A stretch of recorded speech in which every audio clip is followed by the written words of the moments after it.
this is Ken Kraetzer for CBSI Services and our CBSI Talking Business interview program, all to highlight our team at CBSI. We provide insurance-based benefits to the credit card and payments industry, and our series covers digital marketing, banking, insurance, customer service, and business education. And today we get to hear from an educator at Iona College, and that is Professor Christoph Winkler, who is the endowed professor and founding director of the Hynes Institute for Entrepreneurship and Innovation. Professor, good to see you today. Thanks for joining us.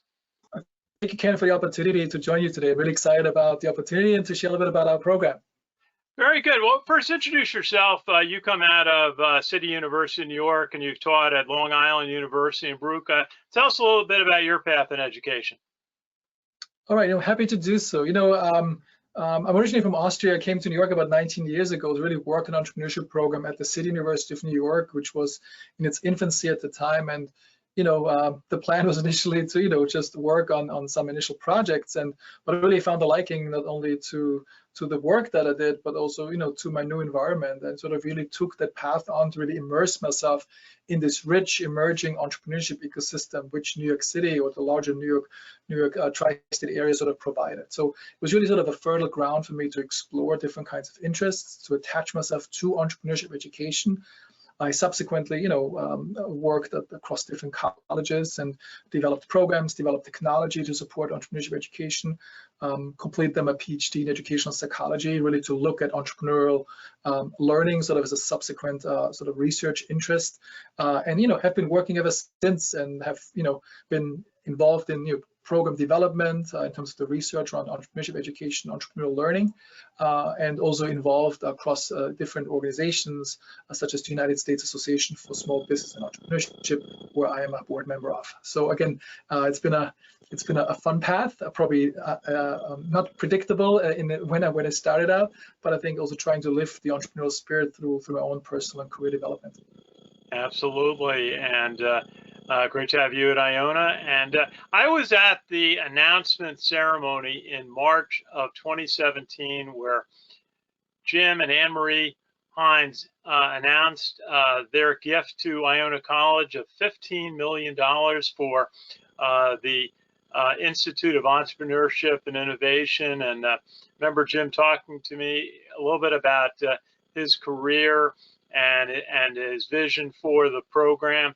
And tell us a little bit about how the program evolved. You got a beautiful new building facility right in the middle of the campus.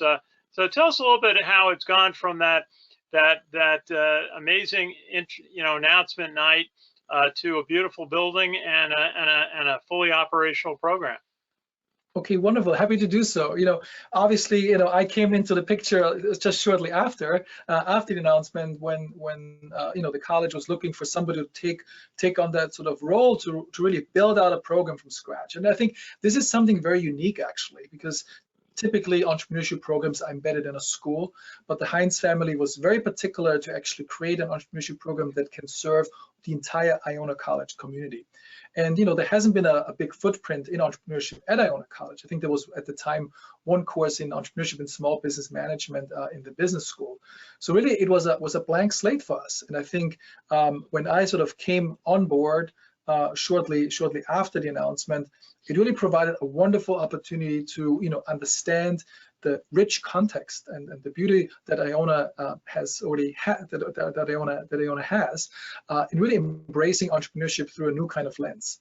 And important elements for us were sort of being not only a mission-driven institution, but also embracing the notion of service and service to the community, which we had a strong footprint in, and really bringing the strengths of our schools, the School of Business, the La Penta School of Business, and the School of Arts and Science together, and really using the entrepreneurship program as a way, almost like as a catalyst to explore interdisciplinary learning. And really sort of at that center, we started to understand what do faculty and students think about entrepreneurship? What does it mean to them? And really sort of build the program with them in mind as we try to provide various opportunities for learning. So what I sort of conceived as a result of that, in conjunction with our team, our growing team, with our faculty, it was really sort of a program that I would argue is comprised of three sort of program elements, and I almost try to visualize them through three concentric circles. One is sort of our curricular elements. So we have programs, we have courses in entrepreneurship that are sort of attached to the Hynes Institute, some of which are often in conjunction with our schools, even taught by faculty from the schools, but also have its own sort of footprint.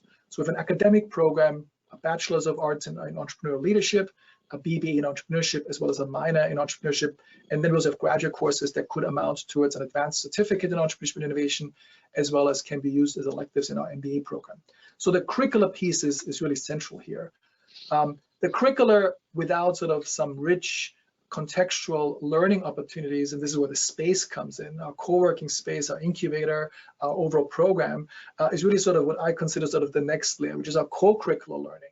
And I really try to look at the curriculum and the co-curriculum not as independent entities, which are most prominent in most colleges, but sort of as ways for us to really break down those barriers that often separate the classroom learning from the learning that happens outside of the classroom.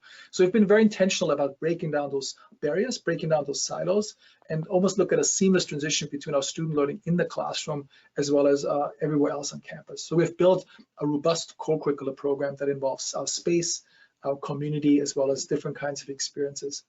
And the last layer that I envisioned, and also the Hynes family vision, is a strong connection to our local and regional community, both on campus and off campus. So what we've been really trying to do is to engage our local community in our classes, in our co-curricular learning, particular alums like yourself, bringing them into our spaces and have students learn from them. But also increasingly, sort of as the next wave, now that we're coming out of COVID, getting our students out into the community, building on that sort of service element and really having our students, not only start businesses, but also help support the local business community and in different kinds of ways. And this is really something we're very proud of. This sort of that we're trying to really think about the intersection of the curricular, the co-curricular, the community engaged learning by putting our students front and center in everything that we do. Very good. Now, I think there's two areas for entrepreneurship that we see. One is kind of the traditional small business that, restaurants, retail, so many elements of construction and kind of managing technology, in small companies, virtual companies, but then in the corporate environment, being able to develop new products, being an entrepreneur within a company when it's time to create something new. Tell us a little bit how you approach those kind of opportunities for your students.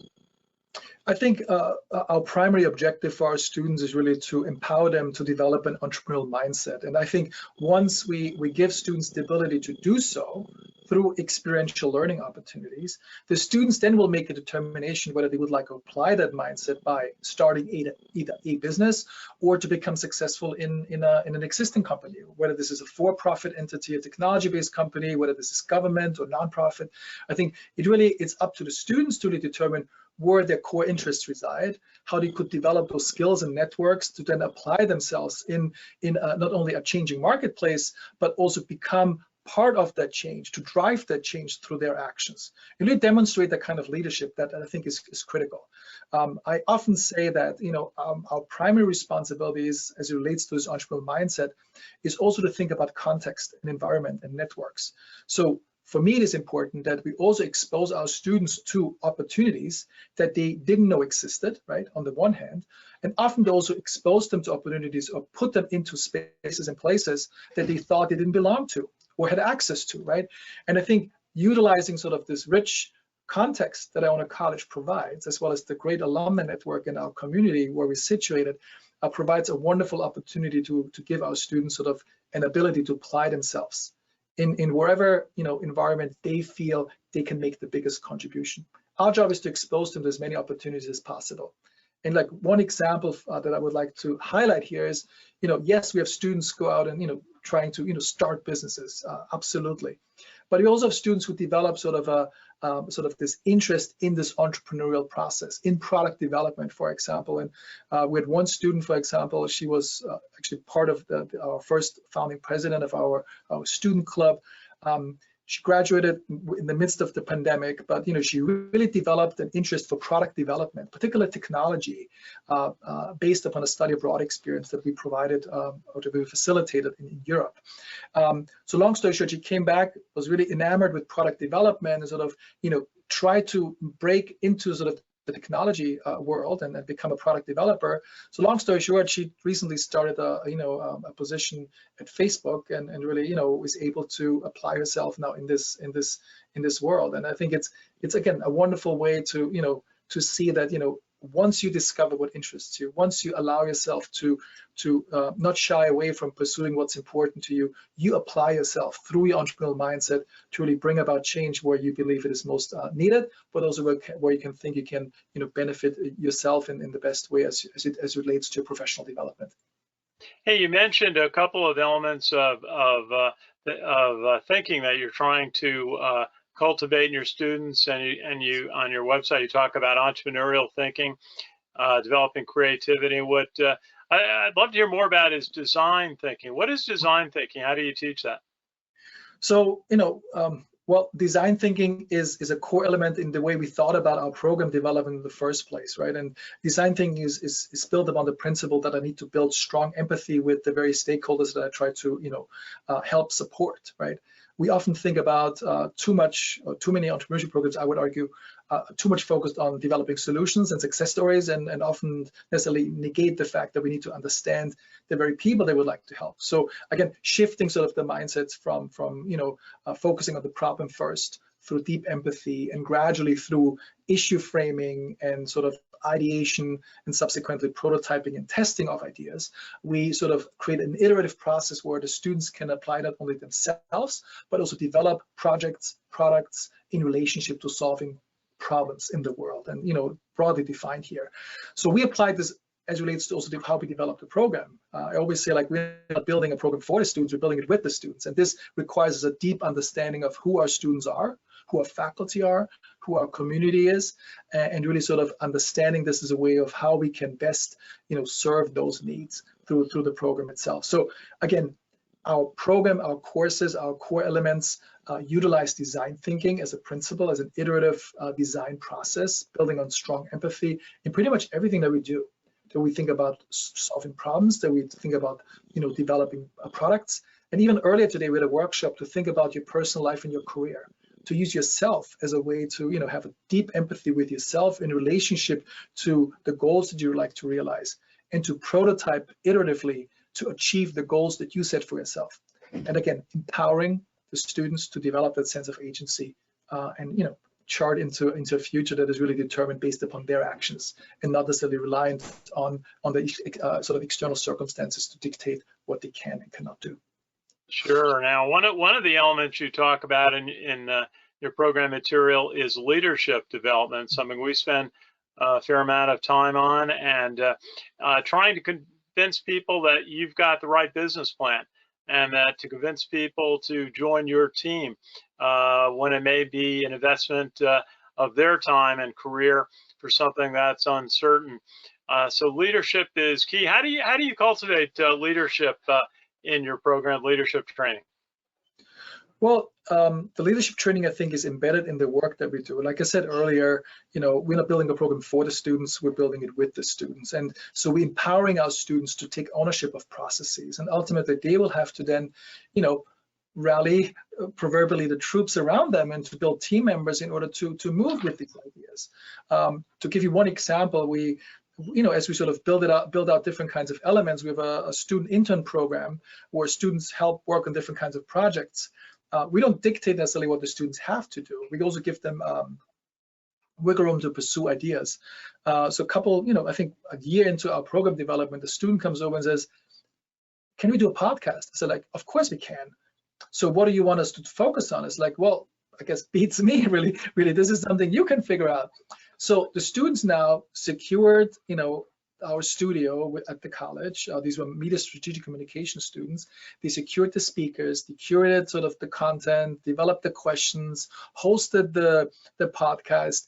They developed, the jingle at the beginning. So it was a whole thing found a way to put it up on iTunes, created the videos and put it up on YouTube, did the social media around it. Again, it was a tremendous team effort. So everybody had different sets of responsibilities. I would argue every student involved in the project, and it continues to this day, had to assume a certain type of leadership based upon their skill sets and interests.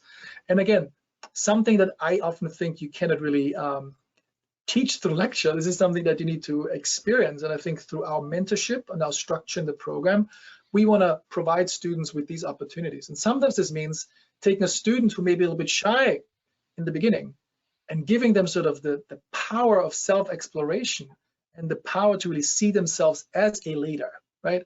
And I think having seen many, many students transform in that very short amount of time in the last 4 years, from sometimes, a little bit unsure about themselves and their journey, and now saying like, no, I did this.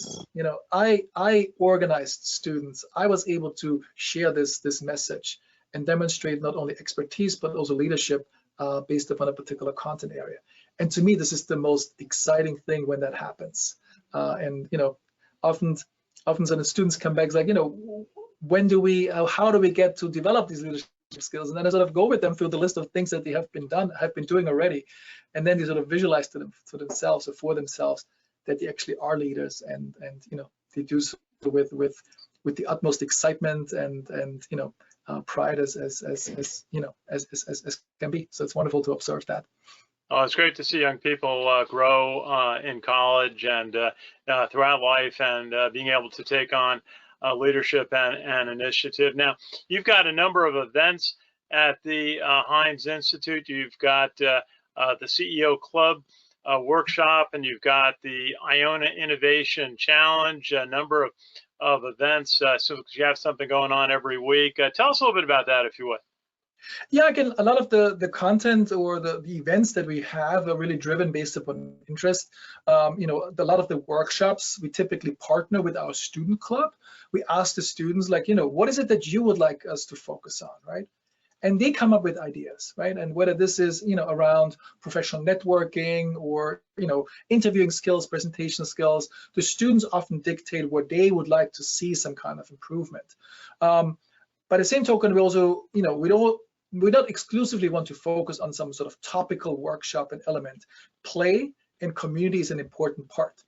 So for example, we always have a themed kind of workshop and activity where we bring students together. Like yesterday, I think we had like 25 or 30 students in our space, coloring pumpkins. Again, bringing people together, using sort of the element of creation and play and having fun together as a way to build community. But what happens ultimately is it happens in our space. Students already are able to talk about ideas that they have and grow together as a community. And I think that's as important as a specific technical skill that we give our students. I think the network and the community is equally valuable. Often I would argue even more valuable than a specific skill, because if you know where to go to and how you can build a support network around you, you've already won half of the battle in case you sort of hit sort of that roadblock based upon something that you have not been able to do. Other events are often a bit structured long-term, like our Iona Innovation Challenge that we run every spring semester. This is really sort of a 2 to 3 month exercise where students can put ideas forward. We help support them through mentorship, workshops, activities, and really give them a platform to develop an idea. We put them in front of judges and award them, like last year, up to $11,000 in prize money, which then the students can use at their discretion. Some reinvested into a study abroad program, or invested directly into the idea. So again, there's different kinds of activities happening, and our main objective is really, again, to bring students together, to give them the ability to learn, to grow, to experiment, to fail, to learn, and ultimately, grow as individuals and build the confidence for themselves to not be afraid to take on, bigger and more challenging goals. Very good. Talking with Dr. Christoph Winkler, who is the endowed professor and founding director of the Hynes Institute for Entrepreneurship and Innovation at Iona College in New Rochelle, New York. Professor, tell us a little bit about what are some ways that interested students can find out more or participate in one of your events. So the best way actually to figure out what we do is our Instagram. We have been documenting our entire story on Instagram. when it happens, in the moment when it's live, but also through archived activities. I think it gives a good snapshot about the activities that happen. Yes, we have our website, and our website is beautiful and it gives very factual information. But I think to be part of something in terms of how it has evolved over the years, actually, I think our Instagram provides a wonderful sort of platform to see that. I think this will be the first step, and then the other thing is just to drop us a message, to get on our newsletters, and to see how you can get involved. One thing that we've been trying to intentionally foster more since, I guess, the last year is to emphasize the community collaboration more. So we have been starting to organize community meetups virtually, but probably trying to switch now more to in-person events to partner with local businesses in the community or local organizations, but even just individuals to come together and have a conversation around entrepreneurship, economic development, and anything that can be related in order to provide a better future for our region here. And I think we can only do this together, and I think our students will be the future leaders, will be the future entrepreneurs, ultimately shaping that conversation and having the current sort of movers and shakers involved in the transaction and the conversation, I think is also incredibly important. So again, we also organize those kinds of events for the community, and if anybody's interested, please send me an email or drop us a note on our website. Absolutely, and you've got a beautiful new facility right in the middle of the Iona campus in Rochelle, and I'm looking forward to being able to visit and seeing that. And you've taken the program so far in just since the introduction in March of 2017. Remember that day so well. Do you have a final thought for our audience on what they'll find when they look at the Hynes Institute for Entrepreneurship and Innovation at Iona? We're always looking for partners, right? I think we are now moving more and more students through our academic programs. We want every student to either graduate in a capstone experience to work on a business idea or some kind of business project, but we also give the students the opportunity to take on an internship. So if anybody's also interested in potentially offering some of those internships, we're always happy to entertain that. So again, please reach out to me. I'm happy to have that conversation. And the other thing, a little bit of a moment of pride is also, I think the work is really done with the students, with the team, and I think we're in a very fortunate position. And like last Saturday, for example, we've been recognized for the Global Consortium for Entrepreneurship Centers as one of the sort of outstanding emerging programs. And I think this was a wonderful recognition of the work that we did already. But even more so, it was, I think, also a vote of confidence that we are on the right path, and that the work is just about to start as we continue to build tremendous opportunities for our students as well as the local community. Very good. Well, delight to talk with you and learn about your career in entrepreneurship and what you're doing and leading the program, the inspiration of Jim and Anne-Marie Hynes. We see Jim at the basketball games quite often, and what a career he's had in business. And thank you. And again, we'll look forward to visiting very soon. And thank you to Dr. Christoph Winkler, as I said, the endowed professor and founding director of the Hynes Institute for Entrepreneurship and Innovation at Iona College. This is Ken Kraetzer for CBSI Services and our Talking Business program series. Our company provides insurance-based benefits to the credit card industry. We're based in Harrison, New York, and we have a number of Iona graduates on our team. Good to see everyone. I look forward to our next episode. Have a good day.